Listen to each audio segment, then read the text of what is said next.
Right, good day ladies and gentlemen, how are you doing today? Thanks for coming back on your favorite channel, guys. And to those who just joined us here, don't forget to subscribe and turn on the notification bell so that next time when I upload another video you get a notification. So let me not waste your time, guys, because we all know that time is money. And if you still remember, on the 4th of this March I uploaded a video here on this channel, and that video, it was a prophecy that was coming from Apostle Simon Garwi. Yamba yachi prophecy iyi yava yezvematongerwo enyika naika apo apostle pavaiti aiwa ndiri kuoneswa inini this March iri your right month chaiyo yekuchinja kweZimbabwe. This March ndiyo chaiyo time yekuti Zimbabwe iwane new Zimbabwe naika. So kuti tisarasana, guys, let me play a clip from this video tichitsanangurana kuti why ndadzoka this video. Alright, I'm not here for a longer time. Like you said, mangoda ndingotaura one or two words. But so far ndina shoko rabva kuna Mwari pamusoro pematongerwo enyika. Ndakangomira date randakataura riya. If I talked to you muna panyubi musi wa 1, ndechiti rinogore igore rekaruwa. It's not very far, but ndakupa ine date. I gave you the date. Ringori muna March imomo. But I is first week. Uye maybe is second week. Tozombona chipiri chacho maybe pakati papa kuti chachingana. I know vamwe venyu mama kutozvibvunza kuti why ndadzoka this video. But here's the story, guys. This week yatiri yatiri kunopedza inei ndiyo second week ya March, and next week yatiri kunopinda ndiyo third week ya March inoyanga ichitaurwa kunzi pachipiri apo. And if you check on my screen, there's that post iri kutenderera mastreets, iri kunetsa mastreets yafadzai mahere yakapa President Emerson Mnangagwa 48 hours kuti va step down handitika. So zviri kulinga papi this post yamuri kuona pa screen pangu ne this video yandabva kuplaya. Let me explain it. Mukatereresa pa video randaplaya iyo pane pati yandanga nchida kuti munyatse kuterera yanga ichinzi not on the first week of March, not on the second week of March, but on the third week of March pachipiri chacho apo. Ati third week ndo yatiri kunopinda iyi handitika. Saka tikatarisa pa 48 hours dzapiwa nafadzai mahere idzo. 48 hours is 2 days, guys, handitika. And from today kuti tibate 48 hours dzinopera mangwana, zvinoreva kuti dzinenge dzichinotiwisira pa Monday handitika. Azvirevere kuti prophecy iyi yakanyatsa kubatana chaiko nezvakuitika apa zvatiri kuona izvi, guys, kuti why vanafadzai mairi vatozongotanga kutongobudikira nhasi vachiti aiwa takutokupai 48 hours. And ndichada kusira full video reprophecy iyi munyatse kunzwa kwaibva kwako kubva nyaya nekwako kuenda nyaya iyi nekuti why ndazoya naro nekuda this post yafadzai mairi. And inyaya yokuti fadzai mairi anonyanya kudi anofamba naNelson Chamisa zvekudaro. And in this video paitaurwa nyaya yemukomana, guys, kuti ndivo vachange vachinotungamirira Zimbabwe. Hanzi ndivo vachange vane kutaura kuchaita kuti president varipo vari kutonga zvamai manje vanova Emerson vange vachizokwanisa kuteerera kuti aiwa ndakusiya hangu. And vakataura vakati noise yese iri kuitika iyi haisiriyo ichatilida kuti tiinde kuNew Zimbabwe, because vari kutaura ivo vachiti hanzi this one yakasiyana neya 2017. Ono kuti 2017 vanhu vakazopakatika kanoise chichiyonga chipinda mastreets chichi, but vari kuzviramba izvozvo nekuda kuti vari kuti zvakasiyana na 2017. And we know kuti kune vari kuplana kuti vapinde mastreets musi wa 31 March, but 31 March iri kumberi than chipiri chinova ichi chautosvika chakapuwa as a prophecy apa. So, guys, ngaindikusiye muchiona full video, then mobva mandiudzawo zvamuri kufunga mucomment section. Let's watch it.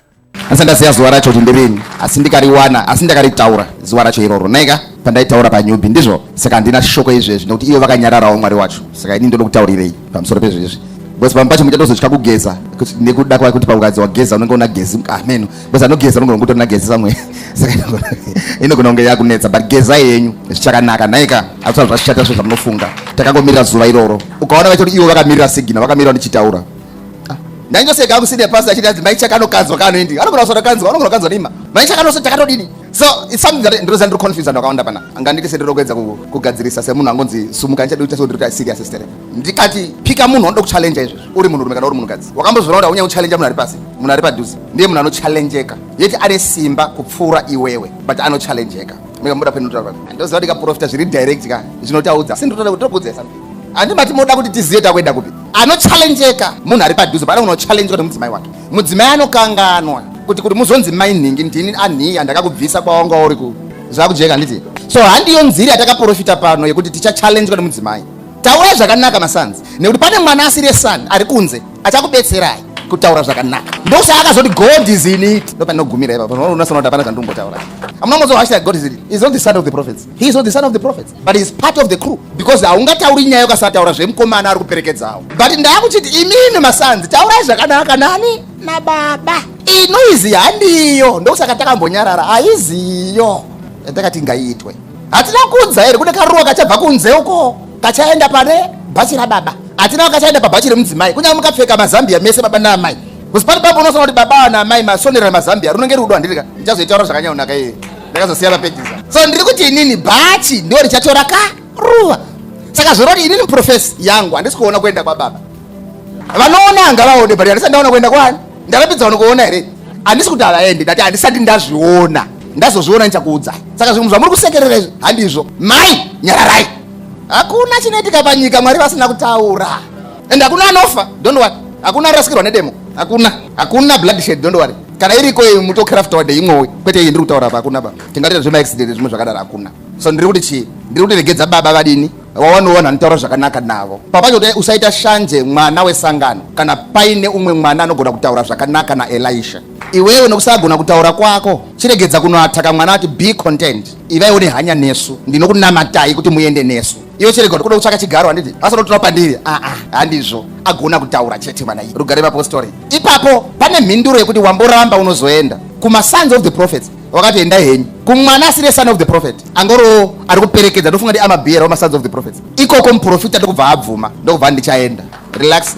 Ndakamboudza one of the pastors here ndikati don't comment mazuwano, don't comment about politics. Unongochiziva kuti uchakomenda uchifungidzira zvaakoita zvobva zvaramba because haina kufanana ne2017 dzakasiyana nyaya. That's wrong. Takatokuudzai kuti zvaitika nditi same napana kwana chikuudzira kuti munoda mwando here noti noti saka ichati kurumidze yoti nonoke kudini izvo zvasati yadi hayi zvekuti adangosima izvezvi kunosima izvezvi kwete ka 2 months ba kunosima 3 months chaiyo unokohwa. Why? Nekuti yakataurwa nezvayo ndizvo here checha. So ndinokwedza kuonesa kuti handipedze iri simba kumvura chete nekumakore chete nekuatlandiki but inyaya kuti mvura haipikisani neni. Hatinetsani kumakore asi ndionetsana kuma sons of the prophets because I don't think I can also prophesy and for sure they can prophesy. Remember Elijah wakati aroda kuyambuka aina Elisha ma sons of the prophets akataura Elisha akati Elisha mkuru ari kubviswa. Was that Elijah? It's very true but your prophetic is not as strong as the prophet that is taking Elisha. So you might seem to be prophesying. Zimbabwean people know there are a lot of prophets here but ukaona munhu ari panapo oti kuchasara 7 ma prophets you must understand kuti but pamwe pacho maybe I will be talking to people who rate you. Asionifadza Atlantic aindirete but I even choose today kuti ancha adisina kusheka Atlantic ndirombosheka India mangwana chaicha ndotonzwa report yeIndia yeearthquake kuda kwangu hangu and ndombozviita hangu ndosati handinetseki nemabuildings asi kusheka munhu kunonetsa. Ndine problem zvakanyanya nemunhu than mabuildings and macharekoda tangai macheka because mwazori pamndatakaita zvoona handichadi mangwana ndoda musi wechitatu uzinogona kunetsa kapozi magetsi ari kozi pandandagara pamndagugula saka tarisa musi wechitatu and ndinonge ndisipanapa ndiri kumunda. Why am I shaking? And asina rufu I just need to shake mabuilding ngota kuti muone zvabva kunoko. So unoona here pamwe pacho unogona kufungidzira kuti muno Mwari haashande then ndoite basa rokuonesera wamboona reward here like zvataura pasambula ndokushandisa example here mwamboona reward here is changing one but ari kunongedza wacho futi zvakadaro ngonongaire change yacho handingachataurini because hamuzozvitendi mukaona nakurifeya huko kuti hamuzvitendi ba mean to say somehow in your life God is doing something. But let me give you the secret that you don't know. This is a secret. Inyaya yekuti munhu waMwari wenyu haana kuuya achirema uye kutyisa ari so light to the point that you think even his spirit is too light. That's the error. Ndosaka Jesu akauya achidya ari akazoenda pamuchinjikwa akauya achitsanya haasi kuenda wakazoendeswa musoro chete kumuchinjikwa. Unoziva kuti Jesu akati hakuna mukuru pamaprophets pana akaberekwa asina mukadzi apana mukuru kunze kwaJohani Mubhabhatidzi zvokuti machurch members aJohani akatoona Jesu saasina power nekuti Jesu haana kutaura power rake akataura power yevangu haana kuzotaura kuti asi Johani wacho manje inzwi rangu haana kuzotaura. So do you know that there are prophets who ask me itsika yaanorombesa kugara asina mombe iwe wabva kunoromba ndionodini ndionoita milioni yako rikazoti kana zvichishanda iwe wacho adi kuita mari kune varotoshandirwa nazvo varotochema kuti hey mari yacho yandiwanira ndokumbira kuti tiishandise. Saka pamwe pacho kana kutarisa ndakaunganirwa nei usina kuziva kuti zvakaunganira mukati ndokona kuda problem. Humbleness ndei ndikasvika kumba kuna sekuru garwe kunyange ndiri muGD6 alright kunyange ndiri muPiusha iwe vari pabasco ndichisvika kuna sekuru garwe vakagara apo anditi yes aya